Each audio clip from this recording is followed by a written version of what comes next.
आज शाम को जो है आप यहाँ पे आए थे प्रदर्शन करने के लिए, क्या मामला है? अभी तक कोई अधिकारी मिलने आए कि नहीं मिलने आए आपसे? देखिए, हम आज बिजनौर में हैं, जिलाधिकारी कलेक्ट्रेट, और रात के 9 बज गए हैं। कारण ये है कि बिजनौर जिले में गुलदार का आतंक है। लेपर्ड ने 25 से ज़्यादा 26 लोगों की लगभग जान ले ली, बहुत सारे लोग घायल हुए। आज तक प्रशासन ने, सरकार ने, किसी अधिकारी ने उन परिवारों की सुध नहीं ली। जनता टैक्स देती है, जनता की सुरक्षा की जिम्मेदारी सरकार की है, प्रशासन की है, पुलिस की है। पुलिस को जब ये लोग फ़ोन करते हैं पुलिस के अधिकारियों को, तो वो कहते हैं कि भाई वहाँ से छोड़े कहीं और रहने लग जाओ। अभी तक भी इतनी घटना होने के बावजूद भी अभी तक सही तरह से कैमरे नहीं लगे, सही तरह से पर्याप्त संख्या में पिंजरे नहीं लगे, उन गुलदारों को पकड़ने का कोई इंतजाम नहीं किया गया। ऐसा प्रतीत होता है कि सरकार की नज़र में गरीब लोगों की कोई ज़िंदगी की वैल्यू नहीं। यही घटना अगर किसी अधिकारी के बच्चे के साथ, व्यापारी के बच्चे के साथ, किसी नेता के बच्चे के साथ होती तो शायद अभी तक बहुत सारी कार्रवाइयाँ हो गई होती। लेकिन क्योंकि ये सारी घटनाएं किसान मजदूर परिवारों के साथ हुई हैं, गरीब, दलित, पिछड़े, मुस्लिम समाज के परिवारों के साथ हुई है, इसलिए सरकार ने उनका सुध नहीं लिया। हमने 21 तारीख को जिलाधिकारी के जरिए मुख्यमंत्री, क्योंकि 2 दिन बाद आ रहे हैं, उनको हमने अपनी बात पहुँचाने के लिए यहाँ एक ज्ञापन दिया, क्योंकि जिलाधिकारी इस बात को जानते हैं कि उनके पास कोई जवाब नहीं। ये मेरी जिम्मेदारी नहीं है, ये जिलाधिकारी की जिम्मेदारी थी कि वो वहाँ सब लोगों के लिए पुख्ता सुरक्षा इंतजाम करते, लोगों की जान को खतरा ना होता है। मेरी घोषणा करने के बाद अगले ही दिन गुलदार ने 13-14 साल की एक बच्ची की फिर से जान ली। तो ऐसा महसूस होता है कि गरीबों की ज़िंदगी कोई कीमत सरकार नहीं समझती।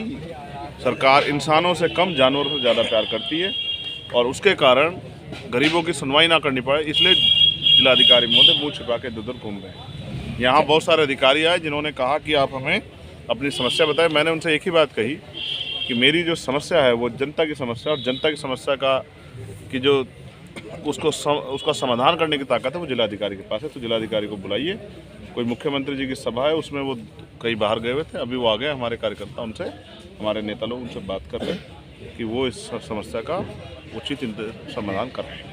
बिजनौर जिले में आप 5 बजे से जो है कलेक्ट्रेट हॉल में धरने पर बैठे हैं। इसको लेकर डीएम ने इस मामले को कोई संज्ञान लिया कि नहीं? जैसे आपने कहा था कि 3-4 घंटे हम इंतजार भी करेंगे, जैसे अगर वेस्ट हैं या कोई भी चीज़ है, क्या अभी तक आपका ज्ञापन लेने के कोई लोग आए हैं? देखिए, अभी जिलाधिकारी महोदय भी आ गए हैं, सभी लोग आ गए हैं, लेकिन सवाल ये है कि जो प्रशासन ज्ञापन लेने में इतनी लापरवाही बरत रहा है, बात सुनने में लापरवाही बरत रहा है, हमारी बात सुनने में तो आम जनता की सुनवाई कितनी वो करते होंगे।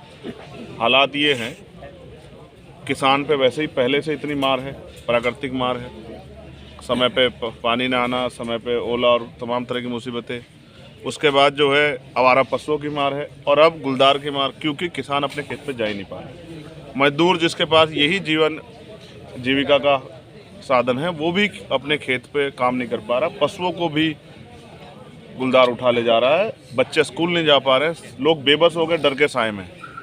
लेकिन 26 लोगों की जानें, मुझे लगता है कि सरकार के जीवन में कोई अहमियत नहीं रखती। मुझे ऐसा लगता है गुलदार की जगह अगर गुलजार होता तो सरकार पकड़ लेती, लेकिन इसका नाम गुलदार है, इसलिए शायद अभी तक पुलिस, प्रशासन और सरकार इस मामले में चुप है।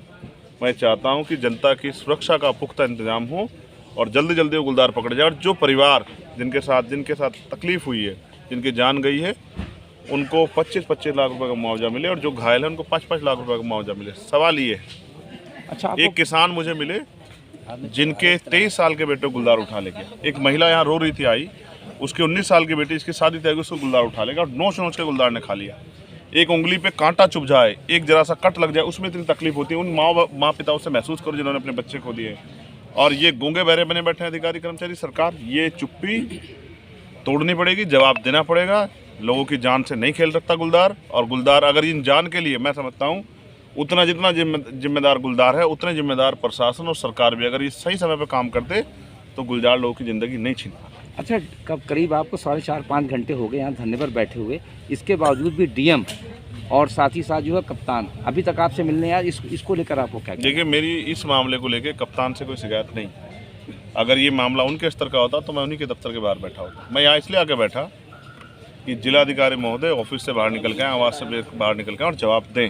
रात का ठंड का समय है, आप लोग यहाँ धरने बैठे हैं, रात में डीएम साहब अपने ऑफिस में बैठे हैं, अब तक वो ज्ञापन लेने क्यों नहीं आ रहे आपके पास? ये तो हमारा दम है कि डीएम साहब बेचारे इस समय उठ के ऑफिस में चले आए, वरना जहाँ की जनता तरफ तरफ के सर पटक के उनके दरवाजे पर चल जाती है, वो किसी से पूछने नहीं आते।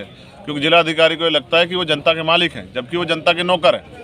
जनता की मेहनत कमाई से और टैक्स, मेहनत की कमाई का जो टैक्स है उससे जो है उनको तनख्वाह मिलती है, हमें तनख्वाह नहीं मिलती। हम यहाँ इसलिए बैठे हैं कि लोगों की जान ना जाए। ये बहरी गूंगी सरकार, इनके अधिकारी जागे और आम आदमी के जीवन की कीमत समझे, उनके परिवार की कीमत समझे, जिनके यहाँ दुख तकलीफ हुई उनके आंसुओं को पूछने का काम करें।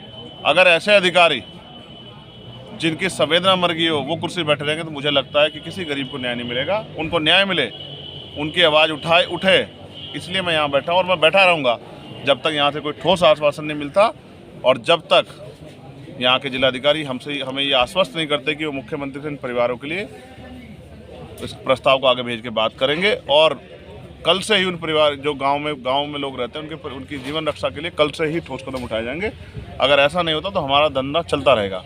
हमें कोई फर्क नहीं पड़ता कि सर्दी आए, आंधी तूफान आए, हम जनता के हितों की लड़ाई लड़ रहे हैं, चाहे वो सड़क पर लड़नी पड़े या यहाँ बैठ के लड़नी पड़े। हम तो ज़मीन के लोग हैं, किसान परिवार के लोग हैं, हम लड़ते रहेंगे, हमें इससे कोई फर्क नहीं पड़ता। अगर प्रशासन से आपकी कोई बातचीत नहीं होती है तो सीएम साहब का जो है 23 दिसंबर को जो है यहाँ पर प्रोग्राम है, इसको लेकर क्या कोई आप शिकायत करेंगे? मैं मुख्यमंत्री क्या उनको दिखाई नहीं देता? क्या इतने बड़े बड़े अखबारों में जो चीज़ें छप रही है, इतने लोगों की जान चली, क्या मुख्यमंत्री खुद से संज्ञान लिया?